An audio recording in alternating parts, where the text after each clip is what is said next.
Welcome to episode 58 of the How to Japanese podcast. I'm Daniel Morales from howtojapanese.com, and it's November 2024. We made it. Otsukare-sama deshita. This is the regular edition of the podcast this month. I had a special edition to rerun my Murakami review that I ran last year after reading the Japanese version, and I reran it to time with the release of the new Murakami translation. Back to my normal stuff with this episode. I see no reason to divert from my usual weather report at the top of the pod, so I'll keep it short and just say that in the last month, Osaka has been blissfully pleasant. We had our last couple of days above 20 degrees Celsius last weekend, and now we're slowly starting to dip into fall weather, and it is fantastic. This month, I'm taking it a little bit easy, maybe inspired by the weather, which has been nice, but also by the election results, which have me 100% gutted for my home country. I'll leave it there. I wrote a short little newsletter looking at one sentence in particular from a very difficult essay that we read for the reading group that I run for US JETA, which is the alumni association for the JET program. So I'll break that sentence for everyone. And then at the end of the podcast, I'm going to apologize for not including one of the most important ways to use ukagao in your daily life, which I wrote up for the blog. And honestly, I wouldn't hold it against you if you fast forward to the end of the podcast and listen to only that short section. That's how useful I think that example sentence is going to be. And then at the end, I'll also have some additional wrap up from the latest Murakami reviews. The novel's out. I still have not read it in translation, and the reviews aren't really making me interested in doing so.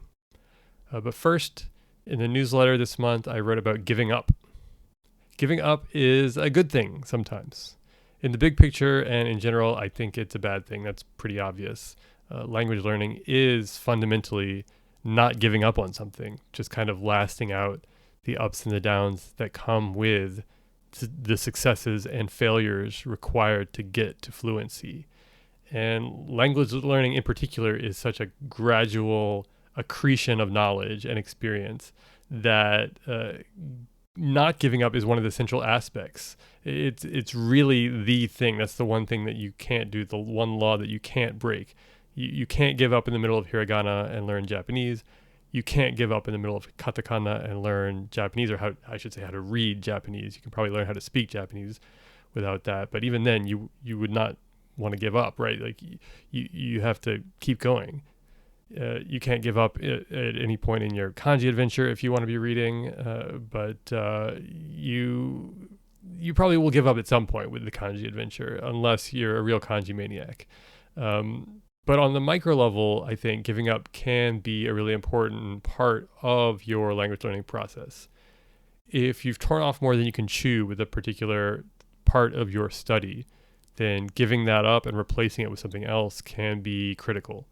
And this is kind of an unrelated example, but I think it might be a good example to talk about. I find that when I translate, this happens. I generally enjoy translation, but I'll hit a word that I don't immediately recognize, which means I need to look it up. And when that happens, something inside me kind of, a switch gets flicked, and I immediately seek distraction, some kind of something to get rid of that discomfort of not recognizing a word. And often that comes in the form of jumping on an internet browser and looking at a website that's a lot more fun to look at than trying to find a kanji that I don't know. I eventually make my way back to the translation. I'll find it in a dictionary, or I will use an app to write it in to figure it out. But it takes effort, right? Effort to focus, effort not to give in to that urge to seek something more pleasurable. And the only way to get through that translation is to not give up. But there's a difference between keeping on, right, which is required for this task to get through a translation or any kind of long extended project. And there's a difference between that and then kind of slaving away over a task that turns out to be kind of Sisyphean in nature, one that you will never actually complete, or one that's just too hard for you right now. And So, for example, if I'm hitting that wall too often with a translation, that's a sign that I should be translating something else. Fortunately, this hasn't really happened at work yet or with any of the kind of freelance projects that I handled before coming to Osaka. But it's happened with personal projects a few times where I've said, okay, maybe this isn't the translation for me right now for whatever reason. Either it's like slightly above my level or it's just not the material that I want to be dealing with right now. That's happened to me before. It's happened more often with reading projects. I find that if a reading's a bit too challenging and I end up hitting my head against the wall one too many times, it's easier just to give up. Find something new to read, something slightly easier, something that you're not going to bang your head against quite so much. And you also don't have to give up completely either. You can just kind of reevaluate and dial things back a little bit. So, for example, if you're studying kanji at 10 a day, if that's your pace, if you've set I need to learn 10 kanji a day and that's my goal, but you're finding that you're skipping days more often than you should, or that you're getting really exhausted, trim that back. What about 7? Can you do 7? Can you trim that back to 5? Does that make you more likely to be able to complete your daily 5? What about with reading? If you're trying to read at 5 pages a day, if that's the pace you've set, can you dial that back to 1 page or 2 page? And if you do, when you do dial it back, does that make you more eager to kind of get up and hit that goal? Are you hitting that goal more consistently? So checking in with your study process to see how it's going and making sure that you're setting up yourself for longer term consistency is really critical. And the reading group that I run, we recently gave up on an essay that we were doing.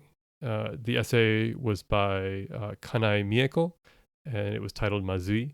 I'll link it in the blog posts and in the newsletter this month. It was on a web journal, and it's called mazui, which is a word for disgusting or bad or not good or inconvenient. It has a really broad range of uses, but I think fundamentally it means, disgusting, like as in food is mazui, if it's the opposite of umai or oishi is mazui. But she writes about how words like mazui and yabai, which means bad or sometimes good, very good, these kind of trendy, casual slang words have expanded from their original meanings. So mazui, while it initially meant disgusting or not delicious, has now come to mean not good or like hita, as in not skilled, but also kind of inconvenient. And yabai also has expanded from that, from bad or kind of a trying situation to good. So I picked out this essay as part of the US JETA Japanese reading group that I run, and I've been running it for 10 years. And for 10 years, every month I've picked out a reading. Not all of those have been attended by people. There was a window of time where I think I was probably the only one going, and I would post a remote link to a Google Meet and no one would show up. And this was before the pandemic, so this was before the days of really wide online remote events. But we had a long set of years that was in person. We slowly shifted online. Some of those were sparsely attended, and then we kind of built back up during the pandemic through US JETA. And I initially had started it through the Chicago chapter. And over that time, we spent 4 months going over an Edogawa Rampo story. And then we spent another 4 months at one point going over a Sakaguchi Ango story. Most of our readings will generally just take 1 month, but occasionally we'll look at longer works and just kind of read as much as we need to for that month. So we do know how to kind of keep on keeping on, which, is that skill you need to gain fluency. But there was something about this Kanai Mieko essay that I thought was a little too difficult. And I like to be wary of what kind of content we're using for the reading group. Because all the other participants are spending their Friday evening in the US or their Saturday mornings in Japan, taking time out of their schedule to read Japanese instead of doing anything else that they could be doing that might be more fun. Plus, they're also taking time to prepare the reading before that. And so I wanted to I try to find things that are kind of more accessible. Like the target audience, I think, is advanced beginners, intermediate level students. And so we want something that's going to be accessible, but also challenging. And the Kanai reading, I think, is interesting. What she's getting at is interesting. And puzzling through it was fun, especially once we got on the reading group and everyone was talking about it. But it was, I thought, a little too difficult, so we abandoned ship. And I think that was the right decision. I think we've got a good reading for next month. But I also want to take a look at one particular sentence and show you why I was thinking this. And also maybe even evaluate, is this good writing? I mean, she's talking about interesting topics, but is it particularly effective writing? So I'm about to introduce a sentence, but for a little bit of context, she is looking at the usage of yabai and mazui in particular in newspaper articles. And one that she finds this construction, nakereba mazui. Nakereba mazui. So you can imagine any sorts of verb attached to that, right? Ikanakereba mazui. Tabenakereba mazui. Nomanakereba mazui. Something like that, right? So, and this construction essentially is a conditional negative construction. If you don't do something, if something doesn't happen, then it would be mazui. It would be inconvenient or bad. She sees this in a large font on an article that's essentially an interview with a movie director about sexual harassment and sexual abuse in the movie industry. And I'll read that sentence out right now. And this sentence is a little bit long, so bear with me. 昔からあったハラスメントがやっと可視化された段階でスタートラインに立ったところと語る監督は、これまで問題にされることなく当然視されていた問題が映画業界でもハラスメントや性暴力に対する社会の認識の高まりや業界の人手不足により買わなければまずいとの危機感が醸成されてきたと語っている。So that was a mouthful. And to give you an idea of what this means, here's what an English translation might sound like. So this is my own translation. The director says that long-running harassment is quote, at the stage where it has finally become visible, unquote, and we're, quote, standing on the starting line, unquote. He notes that the issue, which has been considered natural and wasn't addressed as a problem, has, quote, developed a sense of urgency that things must change due to increased awareness within society of harassment and sexual violence in the movie industry and to the industry's labor shortage, unquote. And you might notice something strange immediately, and that is the Japanese was one single sentence, but the English is two. So what happened there, and why did I translate it this way? I translated it this way because this is a sentence with a shudai. This is the Japanese grammatical term that gets translated as a topic. And that may sound complicated, but you're all familiar with this. It's what the particle wa labels in a sentence. So in the sentence, watashi wa Danielu desu, watashi is the shudai. It's the topic of the sentence. And if in case my pronunciation is off there, shudai literally means shu is the nushi owner and dai is the topic or title. Shudai. I don't know if my pronunciation is exactly right there. I'm kind of pronouncing it atama daka with the kind of falling intonation, but shudai. This is one of the first things we learn as a student of Japanese, I think, but I don't think teachers do a really good job of kind of impressing upon us how important of a grammatical idea this is in Japanese. And I think that is because they don't want to overwhelm us at first. But there are grammatical implications for sentences that have topics versus sentences that don't have topics. And that level of detail isn't something that I'm going to get into here, but keep that in mind, that topics of Japanese sentences are not just this kind of vague general topic. It's an actual very specific grammatical thing. And here, though, I want to look at really kind of just how this sentence is functioning. So let's look at just at what the topic is, right? What is the watashi wa of this sentence? X wa. What is the X of that in this sentence? So I'll read that out in Japanese now. 昔からあったハラスメントがやっと可視化された段階でスタートラインに立ったところと語る監督. So that's it. That's a really long topic. Why is it so long? Essentially, it's long, but it's not long. The noun there that's being marked as a topic is kantoku. Kantoku is the director of a movie. It also is the manager of a baseball team, things like that. But here we're talking about a movie director. And that's essentially what the topic is, kantoku wa. It's just modified by this really long phrase. And that phrase, if you break it down, right, if you break this sentence down to its simplest structure, which is a technique I've talked about on past episodes to kind of more fully understand Japanese sentences, to make sure you're understanding them, break them down to the simplest structure. When you do that, you get kantoku wa nani nani to katatteru. Kantoku wa nani nani to katatteru. So literally the director is saying something. Kataru is to tell a story.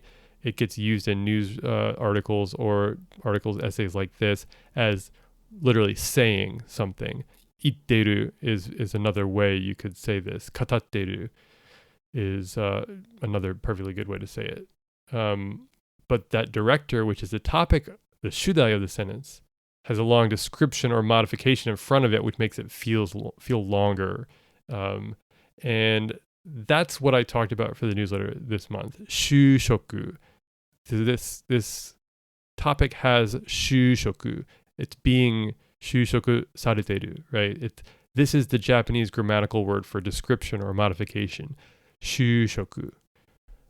So we can see this. Let's start with a much simpler sentence, and I'll show you how this works, right? So a sentence like watashi wa Daniel desu. I am Daniel. Another one would be kare wa Tanaka-san desu, right? Kare wa Tanaka-san desu. He is Tanaka-san. These are very basic sentences, but we can make them more complex by stacking up description onto the topic of the sentence. We can add shushoku. So for example, 毎日ドーナツを3個食べる彼は田中さんです. So this sentence doesn't go into English quite as easily as the ones above it. Let me read that for you one more time in Japanese. 毎日ドーナツを3個食べる彼は田中さんです. So the Japanese is essentially here, the he who eats 3 donuts every day is Tanaka-san. That sounds so strange in English, but I'm going to read it again. The he who eats 3 donuts every day is Tanaka-san. This may sound like an unusual sentence, and I think this particular example is probably a good bit unusual, but the structure of the Japanese is sound. It is one that's used quite regularly. I think it's used in the sentence by Kanai Mieko. It's very normal, and you're going to see a lot of sentences like this in Japanese. You're going to encounter this technique very frequently. It's good to know how to deal with them, and by deal with them I mean 1, be able to understand them in Japanese, and 2, be able to translate them into natural English, because clearly the English that I was translating up with that sentence, this donut sentence, is clearly not natural English. Because this is How to Japanese, I'm primarily interested in number 1, being able to understand them in Japanese. So that's really what we'll focus on. So let's take a look at this modified topic again, right? So 昔からあったハラスメントがやっと可視化された段階でスタートラインに立ったところと語る監督. So what do we make of that? What's going on here? So this topic kantoku with a long modifier. And essentially, when you have a topic modified by a verb, you can kind of understand the topic is the person or thing doing that verb. It becomes the subject of that verb. And in Japanese, you could turn this into a regular sentence very easily by kind of inverting it in one of two ways. One way would be to make kantoku the topic of this sentence, right? We could say, kantoku wa nani nani to kataru. So kataru is modifying kantoku, but if you flipped it and said kantoku wa nani nani to kataru, that would become a sentence. So nani nani to kataru kantoku would be essentially identical to kantoku wa mukashi kara atta harassment ga yatto kashika sarete dankai de start line ni tatta tokoro to kataru. The other option would be to plug in kantoku as the subject of the verb and mark it with ga.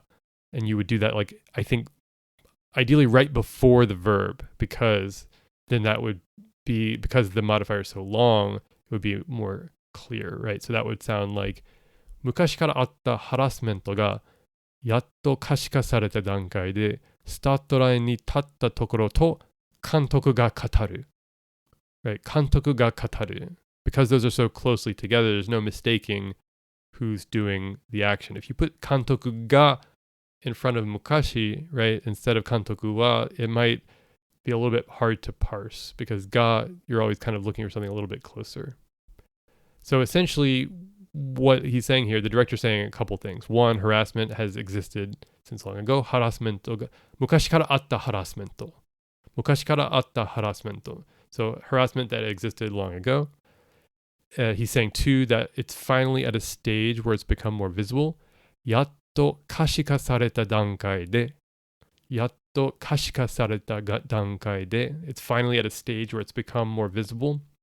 And 3, we're standing on the starting line, or the industry is standing on the starting line.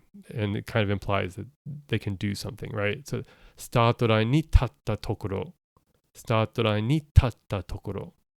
So all of that is modifying the topic of the sentence. We have all of that before we even learn what the sentence is about. It's a lot to kind of work through to understand, even before you get the kind of main subject of the sentence.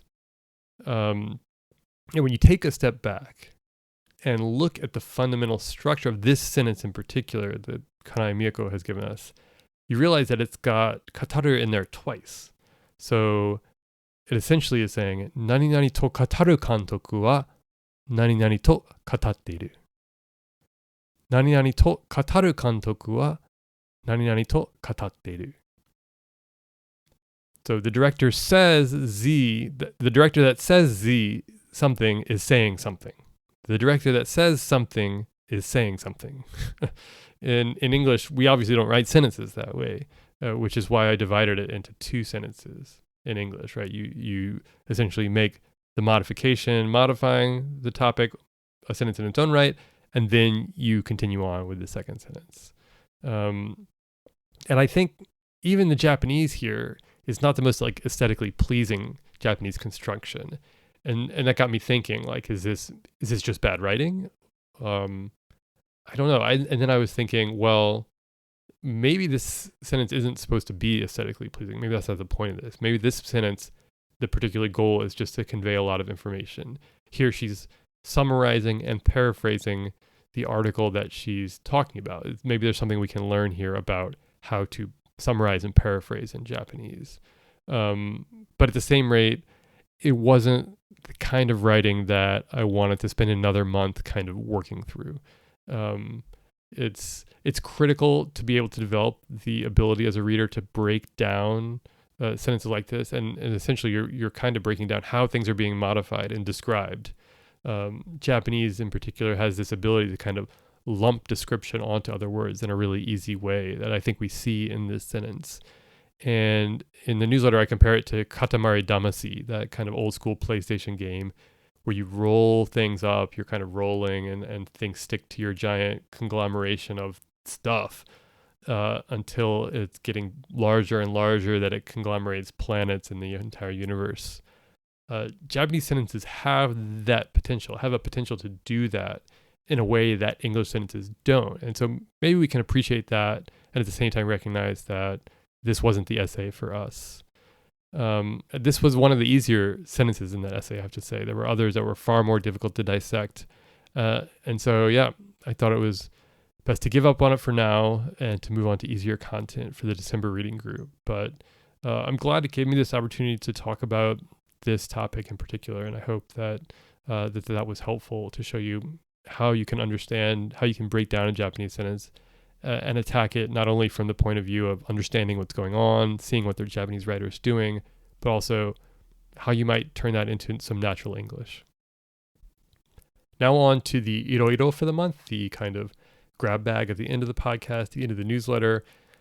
And my first topic here is a supplement for last month's podcast. So last month I talked about the verb ukagao, which is a bit of a Swiss Army knife of humble keigo, and has a lot of different meanings. So definitely go back and listen to that if you didn't have a chance to, or check out the newsletter. But I neglected to include the most important usage example, and so I decided to write about that on the blog this month. And that is, you can use ukagao to ask for somebody's name in a very polite, natural way. And before I tell you what that is, what that construction is, I want you to think about how would you ask for somebody's name right now? Like what pattern would you use? Not ukagao. Like how would you, or maybe you would use ukagao if you're familiar with it already, but of the patterns you're familiar with, what would you say? And if you're anything like me, maybe a year or two ago, it would probably be the kind of default, お名前は何ですか? お名前は何ですか? I think this is something that we all kind of learn the first year of studying the language and kind of fall into the trap because it's simple, it's straightforward, it's easy to understand, and we know this A wa B des or A wa B desu ka construction right off the bat. But it also makes us sound like an elementary school student kind of going through a rote list of questions for an interview. We need something more natural. We have to aspire for more natural, polite Japanese, and I think we can do it. And the way to do it is to find these kind of set phrases that get used often in Japanese, and then to memorize them, and then just use them over and over again until they become second nature. And so I'm about to share that, but I also want to talk about the kind of situation where you might use this, the kind of situation where you need to ask for somebody's name in Japanese. What kind of situation is that? Maybe this is a restaurant or a bar that you've been to a couple times and you're starting to recognize the staff, but you're not on a kind of not first name basis, but on a name basis. Maybe this is your barber or your salon, someone you're familiar with, you've met a number of times, they know you. How would you ask them their name, right? This is somebody you're familiar with, you want to be polite to, and maybe お名前は何ですか is not the best option. And the best option is this. お名前を伺ってもいいですか? お名前を伺ってもいいですか? So remember that one of the meanings of ukagao is a humble, polite version of ask, to ask. 伺いたいんですか is the main phrase I introduced last month. 伺いたいんですか, which is I'd like to ask something. But you can also use this to ask somebody's name. お名前を伺ってもいいですか? You can level this up by changing い to よろしい and ですか to でしょうか. So you could say お名前を伺ってもよろしいでしょうか? And this is a real natural way to ask somebody's name. It makes you sound like an adult. I've found it's especially useful, like if you've been out at a restaurant, you're talking with somebody, like right before you're about to leave, and you want to like catch their name before you go because you might see them again. You say, すいません、お名前を伺ってもよろしいでしょうか? お名前を伺ってもよろしいでしょうか?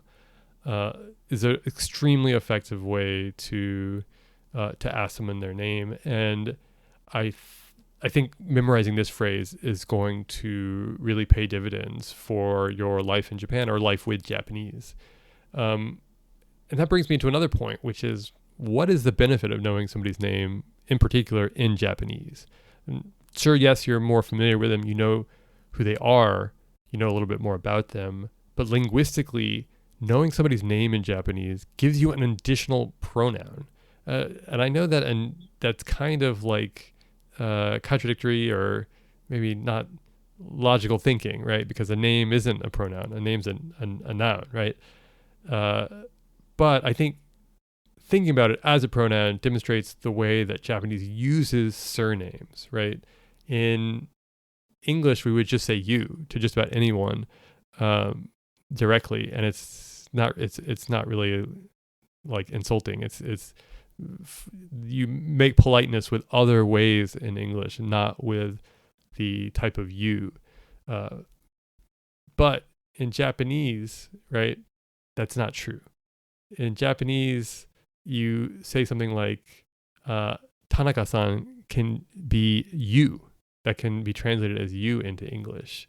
And if you learn their name, you're gaining a way to ask them more directly questions and be more clear and precise with your questioning. So you could say something like, Tanaka-san, この会社長いんですか? So have you been at this company a long time? And you wouldn't say, has Tanaka-san been at this company a long time? Because they know that it's you, right? Not Tanaka-san. You don't need somebody's name to ask a question like that, but there are a lot of examples where Tanaka-san can be used as a you or your, Tanaka-san no. And so it gives you access to that language that you might otherwise not have. And so that's why I think knowing this phrase is extremely valuable. And then obviously, it's going to help connect you. It's going to put you on a name-to-name basis with people in your daily life, either in Japan or in Japanese, that you might have a kind of barrier with otherwise. And I think that's a good thing. I think getting to know people, connecting with people, building community, that's what we're here for. And then I'll end today with a little bit of an additional Murakami wrap-up. Last episode, I talked a little bit about the reviews we were seeing so far and how most of them were not good. A couple more interesting pieces of information, and then I've got 2 reviews to kind of mention. One is that Jay Rubin's translation of Hardball Wonderland and the End of the World will actually have a different title. It kind of blew me away. It's coming out on December 10th, and it will be titled End of the World and Hardboiled Wonderland, which I think is an interesting choice. It matches the Japanese order of the title, first off, right? So it's maybe a more accurate translation. I don't know. It's kind of up for readers to decide. But it will definitely differentiate it from the original translation, which I think is a good idea. So those are 2 maybe good things. Maybe it's a little bit closer to the Japanese. We'll differentiate it. One maybe downside, I don't think it sounds as good. Hardball Wonderland and the End of the World, I think, is objectively sounds slightly a little bit better. 2, another downside is that Hardball Wonderland and the End of the World, that order matches the order of the chapters in the book, which I think is a benefit. One other little side note is Sekai no Owari to Hardboiled Wonderland. I think that order in Japanese sounds much better than Hardboiled Wonderland to Sekai no Owari. Right, starting with Sekai no Owari probably sounds better in Japanese. And then lastly, I wonder if another downside might be that it confuses readers. I don't know. It'll be very interesting to see what people think of it. And Vulture has one of the first looks that I've seen of the new translation in its review of The City and Its Uncertain Walls by a writer named Bailey Trela. He notes, and this is quote, "One great benefit of a fresh translation is the opportunity to take advantage of a fuller knowledge of the author's themes and motifs, which might not have been as obvious when the text was last translated. Birnbaum couldn't have grasped at the time how fundamentally and importantly boring so much of Murakami's writing is," unquote. The one thing I have to knock, this review that Trela has written is I think pretty good and balanced, but also like mostly negative, I would say. And the one thing I have to knock it for is that he gives away one of the most surprising elements in the book, one of the most surprising moments of weirdness in the novel at the end of his review. And I don't know if it was worth it, really. It was one of the few images that really struck me while reading it, that one that I still remember. And he kind of like reveals it right there at the end of the review. So I'd say avoid that one if you're trying to avoid spoilers. And then the other review that I'd mention is in the New York Times. Junot Diaz wrote the review, pretty famous novelist and fiction writer Junot Diaz. His review is really short. That's like my biggest takeaway. He doesn't even really take time to fully summarize kind of what's going on, which is not an easy thing to do, but maybe that's for the best. Maybe this novel doesn't really deserve a full accounting in the way that Murakami's best writing does.